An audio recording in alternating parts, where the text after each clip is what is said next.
ಕಾಲವನ್ನು ತಡೆಯೋರು ಯಾರೂ ಇಲ್ಲ ಹಾಡು ಕೇಳಿದ್ರಲ್ಲ ಆ ಹಾಡು ಪ್ರಾಯಶಃ ಇವರಿಗೆ ಬರೆದಿದ್ದಾರೇನೋ ಅಂತ ಅನಿಸ್ಬಿಟ್ಟಿತ್ತಪ್ಪ ಹಿಂದಕ್ಕೊಂದು ಕಾಲಕ್ಕೆ. ಯಾಕಂದರೆ ಅಷ್ಟು ಒಗ್ಗಟ್ಟಲ್ಲಿ ಇಟ್ಕೊಂಡು ರಾಜಕೀಯ ಮಾಡಿದವರು ಬಳ್ಳಾರಿನ. ಕಾಲವನ್ನು ತಡೆಯೋರು ಯಾರೂ ಇಲ್ಲ.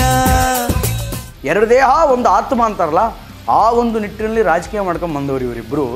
ಈಗ ಇದೇ ರಾಮುಲು ಜನಾರ್ದನ್ ರೆಡ್ಡಿ ವಿರುದ್ಧ ಚಾಡ ಹೇಳ್ತಾರೆ ಅಂತಂದರೆ, ಅಗರ್ವಾಲ್ರು ಇವತ್ತೇನು ನನ್ನ ಮೇಲೆ ಈ ಆಪಾದನೆ ಮಾಡ್ತಿದ್ದಾರಲ್ಲ, ಆ ಅಗರ್ವಾಲ್ರಿಗೆ ಹೋಗಿ ಚಾಡಿ ಚುಚ್ಚಿದ್ದು ಬೇರೆ ಯಾರೂ ಅಲ್ಲ, ಒಂದಾನೊಂದು ಕಾಲದಲ್ಲಿ ನನ್ನ ಕುಚ್ಚಿಕೂ ಗೆಳೆಯ ಆಗಿರುವಂತಹ ಜನಾರ್ದನ್ ರೆಡ್ಡಿ.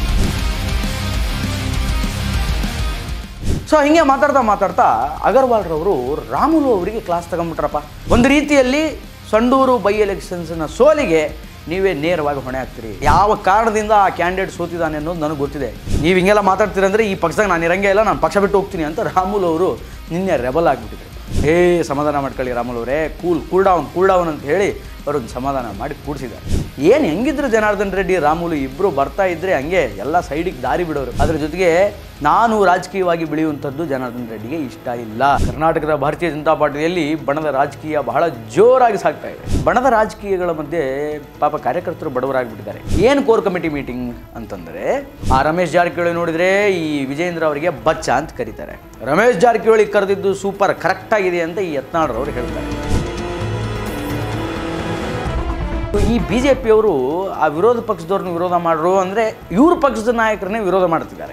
ಇವರಿಬ್ಬರು ಹೆಂಗಾಗ್ಬಿಟ್ಟಿದ್ದಾರೆ ಹೈಕಮಾಂಡ್ ಅವರಿಗೆ ಅಂದರೆ ದೊಡ್ಡ ತಲೆಶೂಲಿ ಆಗಿಬಿಟ್ಟಿದ್ದಾರೆ, ದೊಡ್ಡ ತಲೆಬಿಸಿ ಆಗಿಬಿಟ್ಟಿದೆ ಹೈಕಮಾಂಡಿಗೆ. ಎಂಥವ್ರ ಕೈಯಲ್ಲಿ ತಗೊಂಡೋಗಿ ರಾಜ್ಯ ಕೊಟ್ಟುಬಿಟ್ಟವಲ್ಲ ಅನ್ನೋ ಪರಿಸ್ಥಿತಿಯಲ್ಲಿ ಪಾಪ ಅವರು ಬಂದುಬಿಟ್ಟಿದ್ದಾರೆ. ನೀವು ಯಾವುದೇ ಭಾರತೀಯ ಜನತಾ ಪಾರ್ಟಿ ಲೀಡ್ರನ್ನ ಕೇಳ್ರಿ, ಏನ್ರಿ ನಿಮ್ಮ ರಾಜ್ಯಾಧ್ಯಕ್ಷರು ಚೇಂಜ್ ಆಗ್ತಾರೆ ಏನಂತೆ ವಿಷಯ ಅಂತ ಕೇಳಿದರೆ, ಇದನ್ನೆಲ್ಲ ಬಿಟ್ಟುಬಿಟ್ಟು ಪಾಪ ಆಟಕ್ಕೆ ಇರಲಾರ್ದ ರಾಮುಲುನ್ ಕರ್ಕೊಂಬಂದು ಇಟ್ಬಿಟ್ರು ಮಧ್ಯೆ.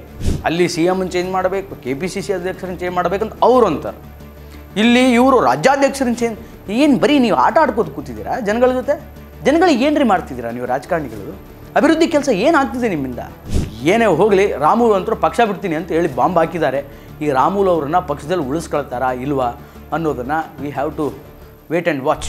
ನಮಸ್ಕಾರ, ಸಮಗ್ರ ನ್ಯೂಸ್ ವಿಶೇಷ ಕಾರ್ಯಕ್ರಮಕ್ಕೆ ಸ್ವಾಗತ. ನಾನು ಶ್ರೀನಿವಾಸ್ ವೈದ್ಯ. ನಮ್ಮ ವಿಡಿಯೋ, ನಮ್ಮ ಕಂಟೆಂಟ್ಗಳು ನಿಮಗೆ ಇಷ್ಟ ಆಗ್ತಾ ಇದ್ದರೆ ನಮ್ಮ ಚಾನಲನ್ನು ಲೈಕ್ ಮಾಡಿ, ಶೇರ್ ಮಾಡಿ, ಕಾಮೆಂಟ್ ಮಾಡಿ, ಸಬ್ಸ್ಕ್ರೈಬ್ ಮಾಡಿ, ಬೆಲ್ ಬಟನ್ ಕ್ಲಿಕ್ ಮಾಡೋದನ್ನು ಮಾತ್ರ ಮರಿಬೇಡಿ.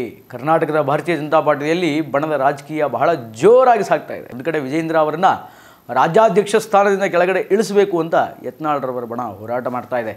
ಇನ್ನೊಂದು ಕಡೆ ನಾನು ಅದ್ಭುತವಾದಂತಹ ಸಂಘಟನೆ ಮಾಡ್ತೀನಿ, ಈ ಒಂದು ಸ್ಥಾನ ನನಗೆ ಸಿಕ್ಕು ಒಂದೂವರೆ ವರ್ಷ ಆಯಿತು, ಎಲ್ಲ ಕಾರ್ಯಕರ್ತರ ಜೊತೆ ಸೇರ್ತೀನಿ, ಇನ್ನೂ ದೊಡ್ಡ ಪ್ರಮಾಣದಲ್ಲಿ ಪಕ್ಷವನ್ನು ಬೆಳೆಸ್ತೀನಿ, ಸಂಘಟನೆ ಮಾಡ್ತೀನಿ, ಕಾರ್ಯಕರ್ತರಿಗೆ ಮತ್ತಷ್ಟು ಶಕ್ತಿ ಸುಮ್ತೀನಿ, ಪ್ರೇರಣೆ ಆಗ್ತೀನಿ ಅಂತ ವಿಜಯೇಂದ್ರ ಅವರು ತಮ್ಮ ಸ್ಥಾನವನ್ನು ಉಳಿಸಿಕೊಳ್ಳುವುದಕ್ಕೆ ಶತಕತಾಯ ಪ್ರಯತ್ನವನ್ನು ಮಾಡ್ತಾ ಇದ್ದಾರೆ.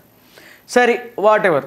ಆದರೆ ಈ ಬಣದ ರಾಜಕೀಯಗಳ ಮಧ್ಯೆ ಪಾಪ ಕಾರ್ಯಕರ್ತರು ಬಡವರಾಗಿಬಿಟ್ಟಿದ್ದಾರೆ. ಇನ್ಯಾರದ್ದೋ ಅಸಮಾಧಾನಗಳು ವ್ಯಕ್ತವಾಗ್ತಾ ಇದೆ. ಯಾಕೆ ಮಾತನ್ನು ಹೇಳ್ತಾ ಇದ್ದೀನಿ ಅಂತಂದರೆ, ನಿನ್ನೆ ಕೋರ್ ಕಮಿಟಿ ಮೀಟಿಂಗ್ ಇತ್ತು. ಏನು ಕೋರ್ ಕಮಿಟಿ ಮೀಟಿಂಗ್ ಅಂತಂದರೆ, ಈಗ ಭಾರತೀಯ ಜನತಾ ಪಾರ್ಟಿಯಲ್ಲಿ ಎರಡು ಬಣಗಳು ಸೃಷ್ಟಿಯಾಗಿದೆ. ಒಂದು ಯತ್ನಾಳ್ ಬಣ, ಇನ್ನೊಂದು ವಿಜಯೇಂದ್ರ ಅವ್ರ ಬಣ. ಯತ್ನಾಳ್ ಬಣದವರೆಲ್ಲರೂ ಕೂಡ ವಿಜಯೇಂದ್ರ ಅವರ ನಾಯಕತ್ವವನ್ನು ಒಪ್ಕೊಳ್ಳೋಕ್ಕೆ ತಯಾರಿಲ್ಲ. ಇನ್ನು ಈ ವಿಜಯೇಂದ್ರ ಬಣದವರೆಲ್ಲ ಯತ್ನಾಳ್ ಮಾತುಗಳನ್ನು ಸೀರಿಯಸ್ ಆಗಿ ತಗೊಳ್ಳೋಕ್ಕೆ ತಯಾರಿಲ್ಲ. ಆ ರಮೇಶ್ ಜಾರಕಿಹೊಳಿ ನೋಡಿದರೆ ಈ ವಿಜಯೇಂದ್ರ ಅವರಿಗೆ ಬಚ್ಚ ಅಂತ ಕರೀತಾರೆ. ರಮೇಶ್ ಜಾರಕಿಹೊಳಿ ಕರೆದಿದ್ದು ಸೂಪರ್ ಕರೆಕ್ಟಾಗಿದೆ ಅಂತ ಈ ಯತ್ನಾಳ್ರವರು ಹೇಳ್ತಾರೆ. ನೋಡಿ, ಈ ಬಿ ಜೆ ಪಿಯವರು ಆ ವಿರೋಧ ಪಕ್ಷದವ್ರನ್ನ ವಿರೋಧ ಮಾಡ್ರು ಅಂದರೆ ಇವ್ರ ಪಕ್ಷದ ನಾಯಕರನ್ನೇ ವಿರೋಧ ಮಾಡ್ತಿದ್ದಾರೆ. ಅದು ಯಾರನ್ನು ವಿರೋಧ ಮಾಡ್ತಿದ್ದಾರೆ? ಸ್ವತಃ ಆ ಪಕ್ಷದ ರಾಜ್ಯಾಧ್ಯಕ್ಷನೇ ವಿರೋಧ ಮಾಡ್ತಿದ್ದಾರೆ. ಇವ್ರ ಜಗಳಕ್ಕೆ ಅದು ಯಾವಾಗ ಕೊನೆ ಸಿಗುತ್ತೋ ಏನೋ ಗೊತ್ತಿಲ್ಲ. ಸೊ ಹೀಗೆ ಈ ಬಣಗಳ ರಾಜಕೀಯ, ಪರಸ್ಪರ ವಿರುದ್ಧ ವಾಗ್ದಾಳಿಗಳು ನಿರಂತರವಾಗಿ ನಡ್ಕೊಂಡು ಬರ್ತಾ ಇದೆ. ಯತ್ನಾಳ್ ಅಂತರೂ ಮೊದಲಿಂದನೂ ವಿಜಯೇಂದ್ರನ ಮೇಲೆ, ಯಡಿಯೂರಪ್ಪನವ್ರ ಮೇಲೆ ಕಿಡಿ ಕಾರ್ತಾನೆ ಬರ್ತಿದ್ದಾರೆ. ಸೊ ಇವರಿಬ್ಬರು ಹೆಂಗಾಗ್ಬಿಟ್ಟಿದ್ದಾರೆ ಹೈಕಮಾಂಡ್ ಅವರಿಗೆ ಅಂದರೆ ದೊಡ್ಡ ತಲೆಶೂಲಿ ಆಗಿಬಿಟ್ಟಿದ್ದಾರೆ, ದೊಡ್ಡ ತಲೆಬಿಸಿ ಆಗಿಬಿಟ್ಟಿದೆ ಹೈಕಮಾಂಡಿಗೆ. ಎಂಥವ್ರ ಕೈಯಲ್ಲಿ ತಗೊಂಡೋಗಿ ರಾಜ್ಯ ಕೊಟ್ಟುಬಿಟ್ಟವಲ್ಲ ಅನ್ನೋ ಪರಿಸ್ಥಿತಿಯಲ್ಲಿ ಪಾಪ ಅವರು ಬಂದುಬಿಟ್ಟಿದ್ದಾರೆ. ಅದಕ್ಕೆ ಹೈಕಮಾಂಡ್ ಏನು ನಿರ್ಣಯ ಮಾಡಿದೆ ಅಂತಂದರೆ, ಸರಿ ಆಯಿತು, ಒಂದು ಎಲೆಕ್ಷನ್ ಮಾಡೋಣ ಪಕ್ಷದಲ್ಲೇ. ಎಲೆಕ್ಷನ್ನಲ್ಲಿ ಕಾರ್ಯಕರ್ತರು ಯಾರ್ಯಾರಿಗೆ ಜಾಸ್ತಿ ಓಟ್ ಹಾಕ್ತಾರೋ ಅವ್ರು ರಾಜ್ಯಾಧ್ಯಕ್ಷ ಆಗಲಿ. ವಿಜಯೇಂದ್ರಿಗೆ ಜಾಸ್ತಿ ಓಟ್ ಬಂದರೆ ವಿಜಯೇಂದ್ರನೇ ಕಂಟಿನ್ಯೂ ಆಗಲಿ, ಬೇರೆಯವರಿಗೆ ಬಂದರೆ ಬೇರೆಯವ್ರ ರಾಜ್ಯಾಧ್ಯಕ್ಷರಾಗಲಿ. ಹಿಂಗೆ ಮಾಡಿದರೆ ಓಕೆನಾ ಅಂತ ಕೇಳಿದರು. ಸರಿ, ಡನ್ ಅಂತ ಹೇಳಿದ್ದಾರೆ. ಈಗ ಎಲೆಕ್ಷನ್ಸ್ ಅಂದರೆ ಇಂಟರ್ನಲ್ ಎಲೆಕ್ಷನ್ಸ್, ಪಕ್ಷದಲ್ಲಿಯೇ ನಡೆಯುವಂತಹ ಎಲೆಕ್ಷನ್ಸ್ ಯಾವಾಗ ಆಗುತ್ತೆ ಅನ್ನೋದನ್ನು ಕಾದು ನೋಡಬೇಕು. ಇದಕ್ಕೆ ಮಧ್ಯಪ್ರದೇಶದ ಸೆಂಟ್ರಲ್ ಮಿನಿಸ್ಟರ್ ಆಗಿರುವಂತಹ ಶಿವರಾಜ್ ಸಿಂಗ್ ಚೌಹಾಣ್ರವರು ಉಸ್ತುವಾರಿಗಳಾಗಿದ್ದಾರೆ. ಅಂದರೆ ಈ ಎಲೆಕ್ಷನ್, ಇಂಟರ್ನಲ್ ಎಲೆಕ್ಷನಿಗೆ ಉಸ್ತುವಾರಿಗಳಾಗಿದ್ದಾರೆ. ನೀವು ಯಾವುದೇ ಭಾರತೀಯ ಜನತಾ ಪಾರ್ಟಿ ಲೀಡ್ರನ್ನ ಕೇಳ್ರಿ, ಏನ್ರಿ ನಿಮ್ಮ ರಾಜ್ಯಾಧ್ಯಕ್ಷರು ಚೇಂಜ್ ಆಗ್ತಾರೆ ಏನಂತೆ ವಿಷಯ ಅಂತ ಕೇಳಿದರೆ ಅವ್ರು ಹೇಳೋದು ಇಲ್ಲ ಹೈಕಮಾಂಡ್ ನಿರ್ಣಯ ತೆಗೆದುಕೊಳ್ಳುತ್ತೆ, ಶಿವರಾಜ್ ಸಿಂಗ್ ಚೌಹಾಣ್ರವ್ರು ಬೆಂಗಳೂರಿಗೆ ಬರಬೇಕು, ಅವ್ರ ಜೊತೆ ಒಂದು ಮಾತುಕತೆ ಆಗಬೇಕು, ಅದಾದ ಮೇಲೆ ರಾಜ್ಯಾಧ್ಯಕ್ಷರ ಬದಲಾವಣೆ, ಚುನಾವಣೆ, ಅದೇನು ಇಂಟರ್ನಲ್ ಎಲೆಕ್ಷನ್ಸ್ ಅಂತ ಹೇಳಿದ್ನಲ್ಲ ಅದೆಲ್ಲ ನಡೆಯುತ್ತೆ, ಅಲ್ಲಿವರೆಗೂ ನಾವೇನು ಹೇಳೋಕ್ಕಾಗಲ್ಲ ಅಂತ ಉತ್ತರ ಕೊಡ್ತಾರೆ. ನಿನ್ನೆ ಒಂದು ಕೋರ್ ಕಮಿಟಿ ಮೀಟಿಂಗ್ ನಡೀತು. ಯಾರ ನೇತೃತ್ವದಲ್ಲಿ? ರಾಜ್ಯಾಧ್ಯಕ್ಷ ವಿಜೇಂದ್ರ ಅವರ ನೇತೃತ್ವದಲ್ಲಿ. ಏನು ಈ ಕೋರ್ ಕಮಿಟಿ ಮೀಟಿಂಗ್ ಅಂತಂದರೆ, ಕೋರ್ ಕಮಿಟಿ ಮೀಟಿಂಗಲ್ಲಿ ಒಂದಿಷ್ಟು ಭಾರತೀಯ ಜನತಾ ಪಾರ್ಟಿಯ ಸೀನಿಯರ್ ಲೀಡರ್ಸ್ಗಳೆಲ್ಲ ಸೇರ್ಕೊಂಡಿದ್ದರು. ಆ ಕೋರ್ ಕಮಿಟಿ ಮೀಟಿಂಗ್ ಅದು ಏನು ಉದ್ದೇಶ ಇತ್ತು, ಅದು ಏನೋ ಗೊತ್ತಿಲ್ಲ. ಒಂದು ಕಡೆ ಒಬ್ಬರನ್ನ ಕೇಳಿದರೆ ಇಲ್ಲ ಪಕ್ಷದ ಸಂಘಟನೆ ಬಗ್ಗೆ ನಾವು ಮಾತನಾಡಿದ್ವಿ, ಪಕ್ಷವನ್ನು ಮುಂದೆ ಹೆಂಗೆ ತೆಗೆದುಕೊಂಡು ಹೋಗಬೇಕು ಅನ್ನೋ ಬಗ್ಗೆ ಮಾತಾಡಿದ್ವಿ ಅಂತ ಒಬ್ಬರು ಹೇಳ್ತಾರೆ. ಇನ್ನೊಬ್ಬರು ಕೇಳಿದರೆ ಇಲ್ಲ ಎಲ್ಲ ಸೀನಿಯರ್ ಲೀಡರ್ಗಳನ್ನು ವಿಜೇಂದ್ರ ಅವರು ವಿಶ್ವಾಸಕ್ಕೆ ತೆಗೆದುಕೊಳ್ಳುವಂತಹ ಪ್ರಯತ್ನದಲ್ಲಿ ಈ ಕೋರ್ ಕಮಿಟಿ ಮೀಟಿಂಗ್ನಲ್ಲಿ ಇದ್ದರು ಅಂತ ಒಬ್ಬರು ಹೇಳ್ತಾರೆ. ಸರಿ ಆಯ್ತು, ಅವ್ರ ಕೋರ್ ಕಮಿಟಿ ಮೀಟಿಂಗ್ ಒಳಗೆ ಏನೇ ಮಾಡ್ಕೊಳ್ಳಿ, ಅದು ಏನೇ ಡಿಸ್ಕಷನ್ ಆಗಿರಲಿ. ಬಟ್ ನಿನ್ನೆ ಕೋರ್ ಕಮಿಟಿ ಮೀಟಿಂಗ್ ಒಳಗಡೆ ಸಿ.ಟಿ. ರವಿ, ಅಶ್ವಥ್ ನಾರಾಯಣರವರು, ಮಾಜಿ ಮುಖ್ಯಮಂತ್ರಿಗಳಾದಂತಹ ಬಸವರಾಜ ಬೊಮ್ಮಾಯಿ ಅವರು, ಶ್ರೀರಾಮುಲು ಅವರು ಮತ್ತು ರಾಜ್ಯದ ಉಸ್ತುವಾರಿಯಾಗಿರುವಂತಹ ಅಗರ್ವಾಲ್ರವರು ಇವರೆಲ್ಲ ಇದ್ದರು. ಸೊ ಹೀಗೆ ಮಾತಾಡ್ತಾ ಅಗರ್ವಾಲ್ರವರು ರಾಮುಲು ಅವರಿಗೆ ಕ್ಲಾಸ್ ತಗೊಂಬಿಟ್ರಪ್ಪ. ಏನು ಅಂತಂದರೆ, ಸಂಡೂರು ಬೈ ಎಲೆಕ್ಷನ್ಸ್ BJP ಸೋಲೋದಕ್ಕೆ ನೀವೇ ಕಾರಣ ರಾಮುಲು ಅವರೇ, ನೀವು ಸಪೋರ್ಟೇ ಮಾಡಿಲ್ಲ ಅಲ್ಲಿ ಕ್ಯಾಂಡಿಡೇಟಿಗೆ. ಸಂಡೂರಲ್ಲಿ ಭಾರತೀಯ ಜನತಾ ಪಾರ್ಟಿ ಕಡೆಯಿಂದ ಬಂಗಾರು ಹನುಮಂತು ಅನ್ನುವಂತಹ ಕ್ಯಾಂಡಿಡೇಟ್ ಎಲೆಕ್ಷನ್ಗೆ ನಿಂತಿದ್ದರು, ನೀವು ಅವ್ರಿಗೆ ಸಪೋರ್ಟೇ ಮಾಡಿಲ್ಲ. ಒಂದು ರೀತಿಯಲ್ಲಿ ಸಂಡೂರು ಬೈ ಎಲೆಕ್ಷನ್ಸ್ನ ಸೋಲಿಗೆ ನೀವೇ ನೇರವಾಗಿ ಹೊಣೆ ಆಗ್ತೀರಿ, ಯು ಆರ್ ದ ರೀಸನ್, ನೀವೇ ಕಾರಣ ಅಂತ ಹೇಳಿದ ತಕ್ಷಣ ರಾಮುಲು ಸಿಡಿಮಿಡಿ ಆಗ್ಬಿಟ್ರು. ಏನ್ರಿ ಏನು ಅನ್ಕೊಂಡಿದ್ದೀರಿ, ನನಗೆ ಯಾರು ಯಾವ ಕಾರಣದಿಂದ ಆ ಕ್ಯಾಂಡಿಡೇಟ್ ಸೋತಿದ್ದಾನೆ ಅನ್ನೋದು ನನಗೆ ಗೊತ್ತಿದೆ, ಇದ್ರ ಹಿಂದೆ ಯಾರು ಕೈವಾಡ ಏನಿದೆ ನನಗೆ ಗೊತ್ತಿದೆ, ನೀವು ಹಿಂಗೆಲ್ಲ ಮಾತಾಡ್ತೀರಂದರೆ ಈ ಪಕ್ಷದಾಗ ನಾನು ಇರಂಗೇ ಇಲ್ಲ, ನಾನು ಪಕ್ಷ ಬಿಟ್ಟು ಹೋಗ್ತೀನಿ ಅಂತ ರಾಮುಲು ಅವರು ನಿನ್ನೆ ರೆಬಲ್ ಆಗಿಬಿಟ್ಟಿದ್ರು. ಮತ್ತು ವಿಜೇಂದ್ರ ಅವರು, ಅಶ್ವಥ್ ನಾರಾಯಣರವರು, ಸಿ.ಟಿ. ರವಿ ಅವರು ಇವರೆಲ್ಲ ಸಮಾಧಾನ ಮಾಡ್ಕೊಳ್ಳಿ ರಾಮುಲು ಅವರೇ, ಕೂಲ್ ಡೌನ್ ಅಂತ ಹೇಳಿ ಅವರೊಂದು ಸಮಾಧಾನ ಮಾಡಿ ಕೂಡಿಸಿದ್ದಾರೆ. ಇವರು ರಾಮುಲು ಹೇಳಿದರು, ನೋಡಿ ಪಕ್ಷ ಬಿಟ್ಟು ಹೋಗ್ಬಿಡ್ತೀನಿ ಬೇಕಿದ್ರೆ ಆಯಿತಾ, ಆದರೆ ಪಕ್ಷದಲ್ಲಿ ಇದ್ಕೊಂಡು ನಮ್ಮ ಪಕ್ಷದ ಕ್ಯಾಂಡಿಡೇಟನ್ನು ಸೋಲಿಸುವಂತಹ ನೀಚ ನಿಕೃಷ್ಟ ಕೆಲಸಗಳು ಮಾತ್ರ ನಾನು ಮಾಡಲ್ಲ.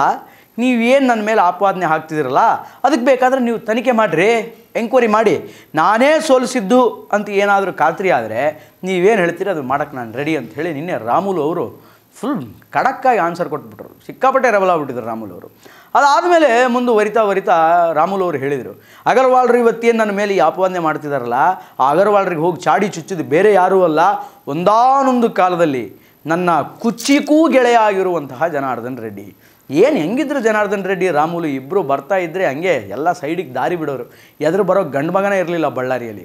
ಕಾಲವನ್ನು ತಡೆಯೋರು ಯಾರೂ ಇಲ್ಲ ಹಾಡು ಕೇಳಿದ್ರಲ್ಲ, ಆ ಹಾಡು ಪ್ರಾಯಶಃ ಇವರಿಗೆ ಬರೆದಿದ್ದಾರೇನೋ ಅಂತ ಅನಿಸ್ಬಿಟ್ಟಿತ್ತಪ್ಪ ಹಿಂದಕ್ಕೊಂದು ಕಾಲಕ್ಕೆ. ಯಾಕಂದರೆ ಅಷ್ಟು ಒಗ್ಗಟ್ಟಲ್ಲಿ ಇಟ್ಕೊಂಡು ರಾಜಕೀಯ ಮಾಡಿದವರು ಬಳ್ಳಾರಿನ ಸಿಂಗಾಪುರ್ ಮಾಡೋಕ್ಕೆ ಹೊರಟವ್ರು ರೇ ಇವರಿಬ್ಬರು. ಎಲ್ಲಿ ರಾಮುಲೋ ಅಲ್ಲಿ ಜನಾರ್ದನ್ ರೆಡ್ಡಿ, ಎಲ್ಲಿ ಜನಾರ್ದನ್ ರೆಡ್ಡಿನೋ ಅಲ್ಲಿ ರಾಮುಲು, ಎರಡು ದೇಹ ಒಂದು ಆತ್ಮ ಅಂತಾರಲ್ಲ, ಆ ಒಂದು ನಿಟ್ಟಿನಲ್ಲಿ ರಾಜಕೀಯ ಮಾಡ್ಕೊಂಡು ಬಂದವರು ಇವರಿಬ್ಬರು. ಈಗ ಇದೇ ರಾಮುಲು ಜನಾರ್ದನ್ ರೆಡ್ಡಿ ವಿರುದ್ಧ ಚಾಡ ಹೇಳ್ತಾರೆ ಅಂತಂದರೆ, ಅದೇ ಜನಾರ್ದನ್ ರೆಡ್ಡಿ ಅವರು ಈ ರಾಮುಲು ವಿರುದ್ಧ ಇನ್ನೇನೋ ಬೇರೆ ಆರೋಪ ಮಾಡ್ತಾರೆ ಅಂತಂದರೆ ವಾಟ್ ನಾನ್ ಸೆನ್ಸ್ ಇದು, ಈ ರಾಜಕಾರಣ ಎಲ್ಲಿ ತಿರುಗ್ತಾ ಇದೆ ಇವರಿಬ್ಬರು ಸ್ನೇಹ ಹಳಿಸೋಯ್ತಾ ಅನ್ನುವಂಥ ಪ್ರಶ್ನೆಗಳು ಕಾಡ್ತಾ ಇದೆ. ರಾಮುಲು ನೇರವಾಗಿ ಹೇಳಿದರು, ಅಗರ್ವಾಲ್ರಿಗೆ ಹೋಗಿ ನನ್ನ ಬಗ್ಗೆ ಇಲ್ಲ ಸಲ್ಲದ ರೀತಿಯಲ್ಲಿ ಕಂಪ್ಲೇಂಟ್ ಮಾಡಿರೋದು ಇದೇ ಜನಾರ್ದನ್ ರೆಡ್ಡಿ ರಾಜಕೀಯವಾಗಿ ನನ್ನನ್ನು ಮುಗಿಸಬೇಕು ಅನ್ನುವಂಥ ಪ್ಲ್ಯಾನ್ ಮಾಡ್ಕೊಂಡಿದ್ದಾರೆ. ಅದರ ಜೊತೆಗೆ ನಾನು ರಾಜಕೀಯವಾಗಿ ಬೆಳೆಯುವಂಥದ್ದು ಜನಾರ್ದನ್ ರೆಡ್ಡಿಗೆ ಇಷ್ಟ ಇಲ್ಲ. ಆದ್ದರಿಂದ ನಾನು ಜನಾರ್ದನ್ ರೆಡ್ಡಿ ವಿರುದ್ಧ, ಅಂದರೆ ನನ್ನ ಬಗ್ಗೆ ಅಗರ್ವಾಲ್ರಿಗೆ ಚಾಡ ಚುಚ್ಚಿದಾರಲ್ಲ, ಸಂಡೂರೊಳಗೆ ಸೋತಿದ್ದಕ್ಕೆ ನಾನೇ ಕಾರಣ ಅಂತ ಹೇಳಿ, ಅದಕ್ಕೆ ಈ ಒಂದು ಏನು ಚಾಡ ಚುಚ್ಚಿದಾರಲ್ಲ ಇದ್ರ ವಿರುದ್ಧ ನಾನು ಹೈಕಮಾಂಡಿಗೆ ಕಂಪ್ಲೇಂಟ್ ಕೊಡ್ತೀನಿ ಅಂತ ಹೇಳಿ ರಾಮುಲು ಅವರು ನಿನ್ನೆ ಕಿಡಿಕಾರಿದರು. ಅದಾದಮೇಲೆ ರಾಮುಲು ಅವ್ರನ್ನ ಸ್ವಲ್ಪ ಸಮಾಧಾನ ಮಾಡಿದರು. ಬಟ್ ಭಾಳ ಓಪನ್ ಆಗಿ ಹೇಳಿದ್ರಪ್ಪ ರಾಮುಲು ಅವರು, ನಾನು ಬೇಕಾದರೆ ಪಕ್ಷ ಬಿಡ್ತೀನಿ, ಜನಾರ್ದನ್ ರೆಡ್ಡಿ ಸಹಿಸೋಕ್ಕಾಗ್ತಾ ಇಲ್ಲ ನಮ್ಮ ಏಳಿಗೆನ, ರಾಜಕೀಯವಾಗಿ ನಾನು ಮುಗಿಸ್ಬಿಡಬೇಕು, ನನ್ನ ಕುಟುಂಬದ ಮೇಲೆ ಅವ್ರಿಗೆ ಸೇಡಿದೆ. ಏನು ಸೇಡಿದೆ ಜನಾರ್ದನ್ ರೆಡ್ಡಿಗೆ, ಏನು ಸೇಡಿದೆ? ಏನು ನೀವು ಜೈಲಿಗೆ ಹೋಗೋಕ್ಕೆ ರಾಮುಲು ಕಾರಣನಾ? ಜನಾರ್ದನ್ ರೆಡ್ಡಿ ಜೈಲಿಗೆ ಹೋದ್ರಲ್ಲ ಹಿಂದಕ್ಕೆ, ಅದಕ್ಕೆ ರಾಮುಲು ಕಾರಣನಾ? ಏನು ಸೇಡಿದೆ ಅಂತ ಗೊತ್ತಾಗಿಲ್ಲಪ್ಪ. ಯಾಕಂದರೆ ಇಬ್ಬರು ಒಟ್ಟಿಗೆ ತಿರುಗಿ ಕೆಲಸ ಮಾಡಿದ್ದಾರೆ, ಇಬ್ಬರು ಒಟ್ಟಿಗೆ ರಾಜಕೀಯ ಮಾಡಿದ್ದಾರೆ, ಇಬ್ಬರು ಒಟ್ಟಿಗೆ ಊಟ ಮಾಡಿದ್ದಾರೆ. ಏನು ಅವರ ಕತೆಗಳು ಕೇಳಿದರೆ ಹಿಂದಿನ ಕತೆಗಳು ಅದ್ಭುತ ಅನ್ನಿಸ್ಬಿಡುತ್ತೆ ನಿಮಗೆ. ಬಾಲ್ಯದಿಂದಲೂ ಇಬ್ಬರು ಒಟ್ಟೊಟ್ಟಿಗೆ ಬಂದವರು. ಈಗ ಏಕಾಏಕಿ ಇಷ್ಟು ಪ್ರಮಾಣದ ವಿರೋಧ ವ್ಯಕ್ತವಾಗುತ್ತೆ ಅಂತಂದರೆ ಸಮಥಿಂಗ್ ಇಸ್ ಫಿಶಿ ಅಂತ ಅನ್ಸಲ್ವಾ? ಏನೋ ಒಂದು ದೊಡ್ಡದು ಪ್ರಕರಣ ಬಂದು ಇವರಿಬ್ಬರ ಮಧ್ಯೆ ಸಿಕ್ಕಾಕೊಂಡಿದೆ ಅಂತ ಅನ್ಸಲ್ವಾ? ಸಂಬಂಧ ಹಳಿಸಿದೆ ಅಂತ ಅನ್ಸಲ್ವಾ? ಆಬ್ವಿಯಸ್ಲಿ ಸಂಬಂಧ ಹಳಿಸೋಗಿದೆ ಬಿಡಿ, ಯಾಕಂತಂದರೆ ಸಂಬಂಧ ಹಳಿಸದೇ ಇದ್ದಂತಹ ಪಕ್ಷದಲ್ಲಿ ಅವ್ರು ಯಾಕೆ ಈ ಥರ ಸ್ಟೇಟ್ಮೆಂಟ್ಗಳನ್ನು ಪಾಸ್ ಮಾಡ್ತಾರೆ? ಒಟ್ಟಾರೆಯಾಗಿ ಕರ್ನಾಟಕ ರಾಜ್ಯ ಕಂಡಂತಹ ಕುಚಿಕೂ ಗೆಳೆಯರು ಈಗ ಬೇರೆಯಾಗಿದ್ದಾರೆ. ಇದಾದ ಮೇಲೆ ಒಂದು ಮೀಟಿಂಗ್ ಆಗುತ್ತೆ. ಬಂಗಾರು ಹನುಮಂತ ಅವರು ಒಂದು ಮೀಟಿಂಗ್ ಮಾಡಿಸ್ತಾರೆ ಸಂಡೂರಲ್ಲಿ. ಸಂಡೂರು ವಿಧಾನಸಭಾ ಕ್ಷೇತ್ರಕ್ಕೆ ಸಂಬಂಧಪಟ್ಟಂಥ ಒಂದು ಪ್ರಾಂತದಲ್ಲಿ ಮೀಟಿಂಗ್ ಆಗುತ್ತೆ. ಯಾರು ಬಂಗಾರು ಹನುಮಂತ ನಾನು ಆಗಲೇ ಹೇಳಿದೆ, ಸಂಡೂರಿನ ಬೈ ಎಲೆಕ್ಷನ್ಸಲ್ಲಿ ಅವರು BJP ಕ್ಯಾಂಡಿಡೇಟ್ ಆಗಿ ಎಲೆಕ್ಷನ್ ನಿಂತಿದ್ದರು. ಅವರು ರಾಮುಲು ವಿರುದ್ಧ ಮಾತಾಡ್ತಾರೆ. ಸೊ ಆ ಮೀಟಿಂಗನ್ನು ಮಾಡಿಸಿದ್ದೇ ಜನಾರ್ದನ್ ರೆಡ್ಡಿ ಅನ್ನುವಂತಹ ವಿಚಾರಗಳು, ಗಾಸಿಪ್ಗಳು ಕೂಡ ಈಗ ರಾಜಕೀಯ ವಲಯದಲ್ಲಿ ಸೇರಿಬಿಡ್ತಾ ಇದೆ. ನೋಡಿ, ಇಲ್ಲಿ ಬಣ ಸ್ಟಾರ್ಟ್ ಆಗಿದ್ದು ಯಾರ್ದು? ವಿಜಯೇಂದ್ರ ಅವ್ರದ್ದು, ಈ ಯತ್ನಾಳ್ರವ್ರದ್ದು. ಆಯಿತಾ? ಕೋರ್ ಕಮಿಟಿ ಮೀಟಿಂಗ್ ಸೇರಿದ್ಯಾಕೆ? ರಾಜ್ಯಾಧ್ಯಕ್ಷರನ್ನು ಬದಲು ಮಾಡೋದಕ್ಕೆ. ಯತ್ನಾಳ್ರವರಿಗೆ ಏನೋ ಒಂದು ಸ್ವಲ್ಪ ಸಮಾಧಾನ ಮಾಡಿ, ನೀವು ರಾಜ್ಯಾಧ್ಯಕ್ಷರ ಬಗ್ಗೆ ಹಂಗೆಲ್ಲ ಮಾತಾಡಬೇಡ್ರಿ, ಒಂದು ಸ್ವಲ್ಪ ಅವ್ರ ಮೇಲೆ ಗೌರವ ಇಟ್ಕೊಳ್ಳಿ ಅಂತ ಬುದ್ಧಿವಾದ ಹೇಳಬೇಕಿತ್ತು.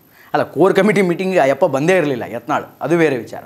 ಅಟ್ಲೀಸ್ಟ್ ರಾಜ್ಯಾಧ್ಯಕ್ಷ ವಿಜಯೇಂದ್ರ ಇದ್ರಲ್ಲ, ಅವ್ರಿಗೆ ಏನಾದರೂ ಒಂದು ಸ್ವಲ್ಪ ಸಲಹೆಗಳು, ಟಿಪ್ಸ್ಗಳು ಕೊಡಬೇಕಿತ್ತು. ಇದನ್ನೆಲ್ಲ ಬಿಟ್ಬಿಟ್ಟು ಪಾಪ ಆಟಕ್ಕೆ ಇರಲಾರ್ದ ರಾಮುಲುನ ಕರ್ಕೊಂಬಂದು ಇಟ್ಬಿಟ್ರು ಮಧ್ಯೆ. ಸೊ ಇದು ಏನಂತ ಗೊತ್ತಾಗ್ತಾ ಇಲ್ಲ. ಅಂದರೆ BJPಯಲ್ಲಿ ಏನಾಗ್ತಾ ಇದೆ ಅಂತ ಗೊತ್ತಾಗ್ತಾ ಇಲ್ಲ. ಒಂದು ಕಡೆ ಕಾಂಗ್ರೆಸ್ನಲ್ಲಿ ಅಲ್ಲೊಂದು ಬಣದ ರಾಜಕೀಯ ನಡೀತಾ ಇದೆ. ಅಲ್ಲಿ CM ಚೇಂಜ್ ಮಾಡಬೇಕು, KPCC ಅಧ್ಯಕ್ಷರನ್ನು ಚೇಂಜ್ ಮಾಡಬೇಕಂತ ಅವರು ಅಂತಾರೆ.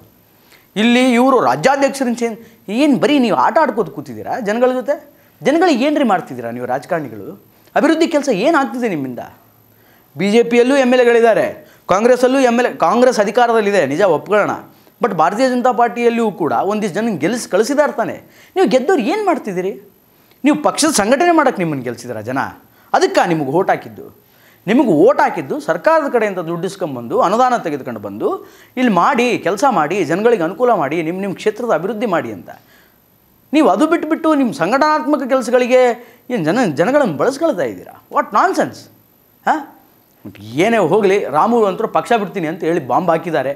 ಈ ರಾಮುಲು ಅವರನ್ನು ಪಕ್ಷದಲ್ಲಿ ಉಳಿಸ್ಕೊಳ್ತಾರಾ ಇಲ್ವಾ ಅನ್ನೋದನ್ನು we have to wait and watch. ಒಟ್ಟಾರೆಯಾಗಿ ಇದು ಈ ಹೊತ್ತಿನ ವಿಶೇಷ. ನಿರಂತರ ಸುದ್ದಿಗಾಗಿ ನೋಡ್ತಾ ಇರಿ ಸಮಗ್ರ ನ್ಯೂಸ್ ನೇರ ನುಡಿ. ನಮಸ್ಕಾರ.